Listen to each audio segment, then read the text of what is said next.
రాజంపేట మొదటిది.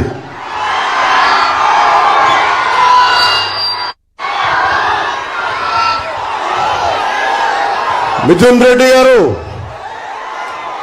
సారా వ్యాపారాలు చేసుకునే మిథున్ రెడ్డి నేను పోటీ చేస్తున్న పిఠాపురంకి వచ్చి నన్ను ఓడిస్తారంట. నాకు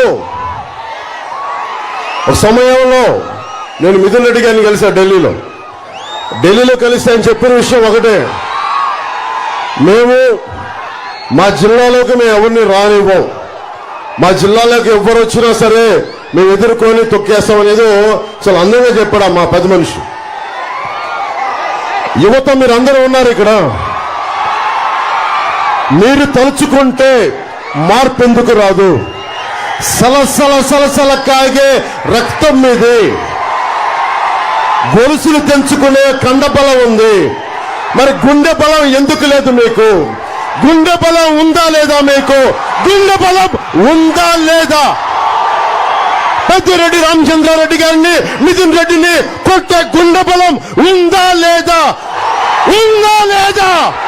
ఉందా లేదా?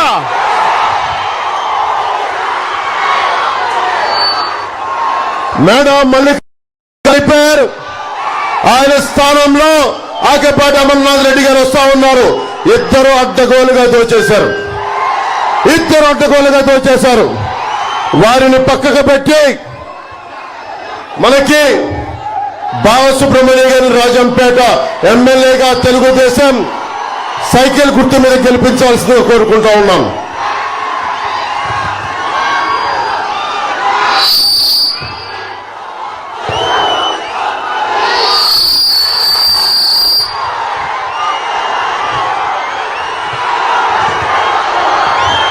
రాజంపేట అలాగే నాకు జెండా కింద దించమ్మా, చుట్టేసే జెండా చిన్న చుట్టే చెప్తున్న మాట చుట్టే. అన్నమయ్య డ్యాం అడ్డగోలుగా నిర్లక్ష్యంతో ఇసుక దోపిడీతోటి నిండిపోతున్నా కానీ, డ్యాం నిండిపోతున్న హెచ్చరికలు ఉన్నా కానీ లక్ష్య పెట్టకుండా లారీల్ని ఇసుకలు నింపుకుంటా దాదాపు 39 మంది నిండు ప్రాణాలు పోయినాయి, కొన్ని వేలాది పశువులు పోయినాయి, 9 గ్రామాలు సర్వంగా మునిగిపోయినాయి. ఈ డ్యాం తెగిపోతుందని ముందుగానే హెచ్చరికలు ఉన్నా ఇసుక తవ్వకాలు లారీలను బయటికి తెచ్చుకునేందుకు కాలయాపన చేస్తా ఉన్నారు. 39 మంది చనిపోయారు ఆ రోజున.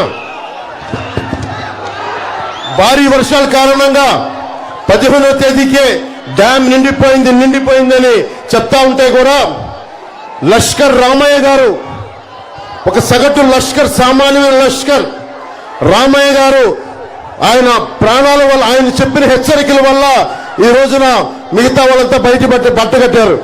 కానీ రాష్ట్ర ముఖ్యమంత్రి పేదలంటే ప్రేమ, ఎస్సీలంటే ప్రేమ, నాకు అన్ని కులాలంటే ప్రేమ అని చెప్పేవాడు అందరినీ గాలికి వదిలేశాడు.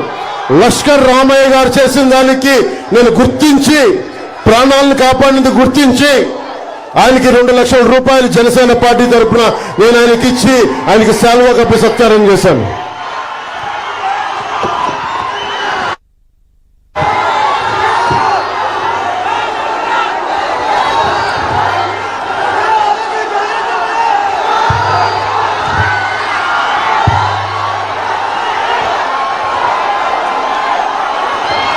ఒకవైపు డ్యాములు కొట్టుకుపోతా ఉంటే ఇక్కడ పెద్దిరెడ్డి రామచంద్రారెడ్డి గారు, మిథున్ రెడ్డి గారు, మిగతా వాళ్ళంతా కూర్చొని లిక్కర్ సంస్థలు నడిపిస్తా ఉన్నారు. మీకేమో ప్రాణాలు పోతున్నాయి, ఉపాధి అవకాశాలు లేవు, ఉద్యోగ అవకాశాలు లేవు, వ్యవసాయం లేదు, రౌడీజం పెరిగిపోయింది. ఎవరైనా మాట్లాడితే కొట్టడాలు, చంపడాలు. ఈ మధ్యన ఇప్పుడే చూశారు, వేధించి ఆత్మహత్య చేసుకునేలా చేశారు. ఇది మారాలి అంటే టీడీపీ, భారతీయ జనతా పార్టీ, జనసేన కూటమి ప్రభుత్వం రావాలి. అదొక్కటే మార్గం దీనికి. దాదాపు ఒక్క 3 దగ్గర సంపద ఉండిపోయింది ఈ నేలలో. పెద్దిరెడ్డి రామచంద్రారెడ్డి గారు, వారి అబ్బాయి, వారి తమ్ముడి దగ్గర ఉండిపోయింది మొత్తం సంపద అంతా. మీరేమో ఉపాధి అవకాశాలు లేక రోడ్ల మీదకి వచ్చి తిరుగుతూ ఉన్నారు. మీ కష్టాలతోటి మీరు కడుపు పట్టుకొని ఎక్కడో విదేశాలకు లేదంటే ఎక్కడో గల్ఫ్ ఎడారి ప్రాంతంలో గల్ఫ్లకి పోతా ఉన్నారు. ఐటీ పరిశ్రమల్లో ఉన్న అమర్ రాజా బ్యాటరీని తరిమేశారు. ఉపాధి అవకాశాలు కల్పించే అమర్ రాజా బ్యాటరీని తరిమేశారు. ఇక్కడి నుంచి తిరిగి పరిశ్రమలు తెచ్చుకోవాల్సిన అవసరం ఉంది. అలాగే ఉద్యాన పంటలకి మనం కాపాడుకోవాల్సిన అవసరం ఉంది. కోల్డ్ స్టోరేజ్లు కావాల్సిన అవసరం ఉంది. ఇవన్నీ కావాలి అంటే మనకి కూటమి ప్రభుత్వం రావాలి.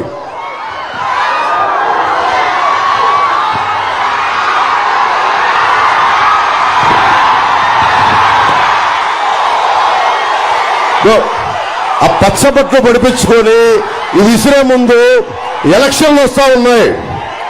ఎలక్షన్ వస్తే పెద్దిరెడ్డి మిథున్ రెడ్డి మీద కోపం చూపించు.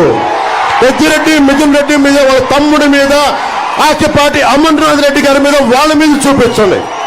వాళ్ళ మీద కసి చూపించండి. మార్పు తీసుకురండి. కూటమి ప్రభుత్వాన్ని తీసుకురండి. 10,000 కోట్ల రూపాయలు జీఎస్టీ కొట్టిన కూటమి బిల్లు. ఈ గుంపు 10,000 కోట్ల రూపాయలు జీఎస్టీ కొట్టారు. ఇది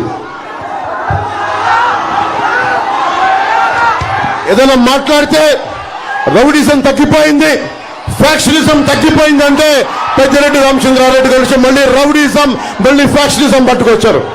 మరి ఏం తీసుకురావాలి? కూటమి ప్రభుత్వాన్ని తీసుకురావాలి. ఫ్యాక్షనిజం పోవాలి.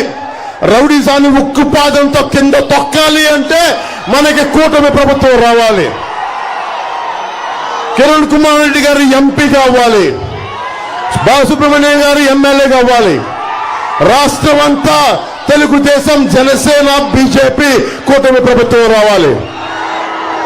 లేదు, పులిపర్ల మండలంలో మీలాంటి ఒక సగటు మనిషి, సామాన్యమైన కార్యకర్త అడిగితే 2 చేతులు ఎరగొట్టారు మిథున్ రెడ్డి గారి ప్రజలు, మనకి పెద్దిరెడ్డి గారి మనుషులు. బోరగమంద పంచాయతీలో ఒక కార్యకర్తకి అడ్డగోలుగా 2 కాళ్ళు నరికేశారు.